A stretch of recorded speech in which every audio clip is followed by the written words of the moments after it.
సినీ ఇండస్ట్రీలో ఒక్కసారి బ్రేక్ పడితే మళ్ళీ కెరియర్ ముందుకి నడవడం కష్టం. దీనికి హీరోయిన్స్ ఏమి అతీతం కాదు. ప్రస్తుతం శ్రీలీల పరిస్థితి ఇలానే ఉంది. కెరియర్లో ఒక రేంజ్లో బిజీగా ఉన్నప్పుడు లీలా వాంటెడ్గా బ్రేక్ తీసుకుంది. ఇప్పుడు మళ్ళీ కమ్బ్యాక్ టైం వచ్చేసింది. కిసిక్కితో రీసౌండ్ బాగానే ఇచ్చింది, కానీ హీరోయిన్గా గ్రాండ్ ఎంట్రీకి ఇది సరిపోదు.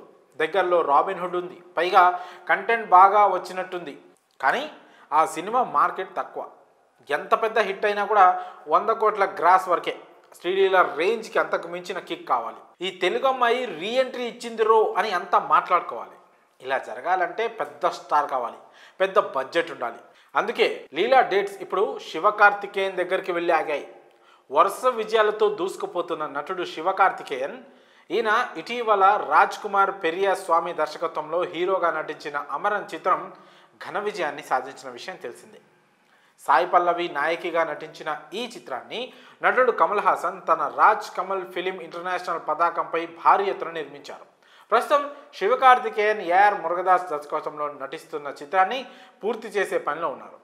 తాజాగా మహిళా దర్శకురాలు సుధా కొంగర దర్శకత్వంలో నటించడానికి సిద్ధమయ్యారు. ఇందులో నటి శ్రీలీల నాయకిగా నటించనున్నారు. ఇదే ఈమె నటిస్తున్న తొలి తమిళ చిత్రం. పుష్ప సినిమా తర్వాత ఆమెకు భారీగా ఛాన్సులు పెరుగుతున్నాయి. అయితే ఆమె శివకార్తికేయన్ స్టామినాపై నమ్మకం వచ్చింది.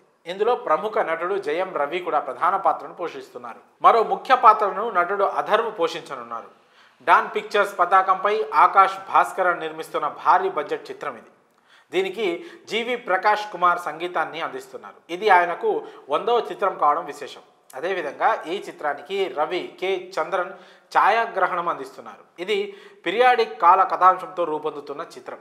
దీనికి పురనానూరు అనే టైటిల్ని ఇంతకుముందే ఖరారు చేశారన్నది గమనార్హం. ఈ చిత్రం 150 కోట్ల బడ్జెట్తో రూపొందుతున్నట్లు సమాచారం. మల్టీ స్టార్స్ నటిస్తున్న చిత్రం కావడంతో దీని మార్కెట్ కనీసం 500 కోట్ల పైనే జరిగే ఛాన్స్ కనిపిస్తుంది. అందుకే ఇప్పుడు శ్రీలీల ఈ ప్రాజెక్ట్కి ఓకే చెప్పినట్లు టాక్. ఇదే జరిగితే మన తెలుగు అమ్మాయి సౌత్ని సింగిల్ హ్యాండ్తో వేయలేయడం ఖాయం. మరి లీలా సూపర్ ప్లానింగ్పై మీ అభిప్రాయాలను కామెంట్స్ రూపంలో తెలియజేయండి.